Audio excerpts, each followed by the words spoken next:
நண்பர்கள் அனைவருக்கும் வணக்கம். கள்ளக்குறிச்சியில கள்ளச்சாராயம் குடிச்சு கிட்டத்தட்ட 60 பேர் மேல இறந்திருக்காங்க. இந்த துயர சம்பவம் நமக்கு எல்லாருக்குமே தெரியும். அது மட்டும் இல்ல, கிட்டத்தட்ட 100 பேருக்கு மேல மருத்துவமனையில சிகிச்சையில இருக்காங்க. இந்த நேரத்துல பாரதிய ஜனதா கட்சியின் தேசிய தலைவரும் யூனியன் ஹெல்த் மினிஸ்டருமா இருக்கக்கூடிய ஜே.பி. நட்டா அவர்கள் காங்கிரஸ் லீடர்ஸ் இந்த மேட்டர்ல ரொம்ப சைலண்டா இருக்காங்க. இந்த விஷயத்தை பத்தி அவங்க பேச மாட்டேங்கிறாங்க. அவங்க கண்டிப்பா பேசணும் அப்படின்னு சொல்லி அவங்களுக்கு சொல்லியிருக்காங்க.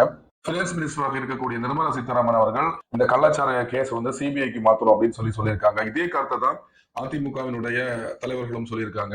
அதே நேரத்துல திமுகவினுடைய இந்தியா பிளாக் அலையன்ஸ்ல இருக்கக்கூடிய பிசிகேவும் கம்யூனிஸ்ட் கட்சியும் தமிழ்நாட்டில் டாஸ்மாக் இருக்கக்கூடாது, டாஸ்மாக ஒழிக்கணும் அப்படின்னு சொல்லி போராட்டங்கள் நடத்திட்டு இருக்காங்க. இந்த மாதிரி பல டைரக்ஷன்ல இருந்தும் திராவிட முன்னேற்ற கழக அரசாங்கத்திற்கு ஒரு பிரஷர் இந்த கள்ளச்சார விஷயத்துல வந்துட்டே இருக்கு.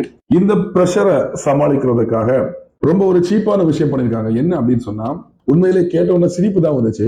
1990ஆம் ஆண்டு RSS அனுப்பின ஒரு சுற்றறிக்கையில எஸ்டி மக்கள் இருக்கக்கூடிய பகுதிகளில் அவங்களுடைய குடிநீர்ல மலம் கலக்க வேண்டும், அவங்க குடிக்கக்கூடிய பானங்கள்ல விஷத்தை கலந்து கொடுக்கணும் அப்படின்னு சொல்லி RSS சொல்லியிருக்காங்க. தமிழ்நாட்டுக்கு RSS வந்தா இதே மாதிரி விஷயங்கள் எல்லாம் நடக்கும் அப்படின்னு சொல்லி ஒரு ட்விட்டர்ல ஒரு பேஜ்ல போட்டு ஸ்ப்ரெட் பண்ணிட்டே இருக்காங்க ஃபேக் நியூஸ். இதை பார்க்கும்போது ஒரு விஷயம் மட்டும் ஞாபகத்துக்கு வருது. என்ன அப்படின்னு சொன்னா, விக்கிரவாண்டி இடைத்தேர்தல். இப்போ இந்த கள்ளக்குறிச்சி கேஸ்னால பயங்கர பிரஷர் அவங்களுக்கு வந்துட்டு இருக்கு. இந்த பிரஷரை சமாளிக்கணும், விக்கிரவாண்டி இடைத்தேர்தலில் ஜெயிக்கணும். அதுக்காக இந்த மாதிரி எப்ப போய் சொல்லுவீங்க?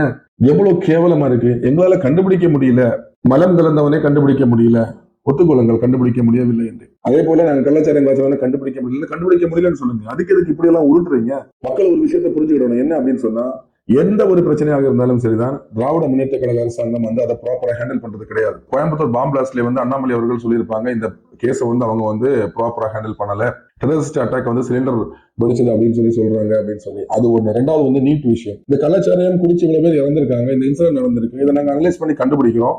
இனி தமிழ்நாட்டில் இந்த மாதிரி விஷயங்கள் நடக்காத வர நாங்க போலீஸ் போர்ஸா யூஸ் பண்ணி பண்றோம் அப்படின்னு சொல்றதுக்கு இல்லாம, இது அவங்க தான் பண்ணாங்க, இவங்க தான் பண்ணாங்கன்னு சொல்லி அவங்க பேரை கெடுத்துக்கிறாங்க. இவர்களுக்கு வாக்களித்த தமிழக மக்கள் ஒரு விஷயத்தை நல்லா புரிஞ்சுக்கணும், இவங்களால ஒண்ணுமே பண்ண முடியாது. இனிவரும் காலங்களில் அவர்கள் திருந்துகிறார்களோ இல்லையோ, ஓட்டு போட்ட மக்கள் நீங்களாவது திருந்துங்கள், நல்லவர்களுக்கு வாய்ப்பளியுங்கள். நன்றி.